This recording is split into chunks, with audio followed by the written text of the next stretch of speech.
Valentine's Day, every time there's a discussion about lovers or some love story releases. ప్రతిసారి ఈ సినిమాని తేవడం, ఈ మీమ్స్ బయటికి రావడం. So it was always there. And one day కలిసినప్పుడు we said okay shall we do this అంటే it really happened at the whiff of the moment. అంటే నిజంగా అడిగిన అంత క్విక్గా we said let's do it. And Valentine's Day was right around the corner.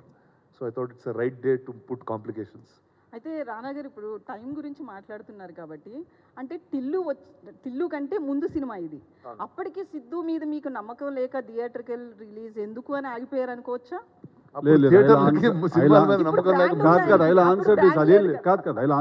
అండి. Cinema రిలీజ్కి ready అయిపోయి మేము యూట్యూబ్ మీరు ఇప్పుడు ఓపెన్ చేస్తే అప్పుడు అనౌన్స్ చేసిన టీజర్ ఉంటుంది. దాంట్లో May 1st రిలీజ్ డేట్ వేసి మేము టీజర్ వదిలాం. థియేట్రికల్ రిలీజ్కి May 1st అని డేట్ వేసి వదిలాం మేము. సో అదే తనకేం నా మీద నమ్మకం లేకపోవడం కాన్సెప్టే లేదు. I felt I should answer this because you shouldn't. అలాంటిదే మనిషి అసలు వేరేలాగా ఉన్నాడు అసలు. అలాంటిదే లేదు. సో May 1st అని మేము డేట్ వేసి మేము రిలీజ్ చేసాం. March 10th లాక్డౌన్ పడింది. అప్పుడు ఇంకా రెడీ అయిపోయిన సినిమా చేతిలో ఉంది, ఏం చేయాలి దీన్ని అంటే లేదు ధైర్యం చేసేద్దామని. ఇన్ఫ్యాక్ట్ అది ఓటీటీలో రిలీజ్ చేయడం తన క్లాస్ అండి. సినిమా ఆ రోజు ఓటీటీలో రిలీజ్ చేయడం తన క్లాస్. తీసిన నంబర్కి థియేటర్ మేము చాలా తక్కువ బడ్జెట్లో తీసిన సినిమా. థియేటర్లో 200% దానికి ఒక 5-6 times వచ్చేది. బట్ ఓటీటీలో రిలీజ్ చేయడం యాక్చువల్లీ తనకి loss. So that's the reality. Rana garu hi. Rana garu hi. Sorry after him sir. Sorry. Okay. So I was following a lot of content from this movie.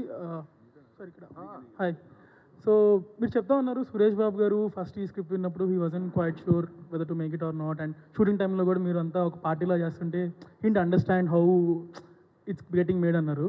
So 5 years after Suresh Babu గారు ఇలాంటి మూవీకి వస్తే వాళ్ళు ఒప్పుకుంటారా ఇప్పుడున్న స్టేట్ ఆఫ్ మైండ్లో తను ఆర్ మీదే కాల్ మొత్తం? See, I think for everyone in life there's a generational change. And I think when in life, I think this was the first group of youngsters he met, and he started seeing cinema very differently. And he appreciates it over time in terms of what it is.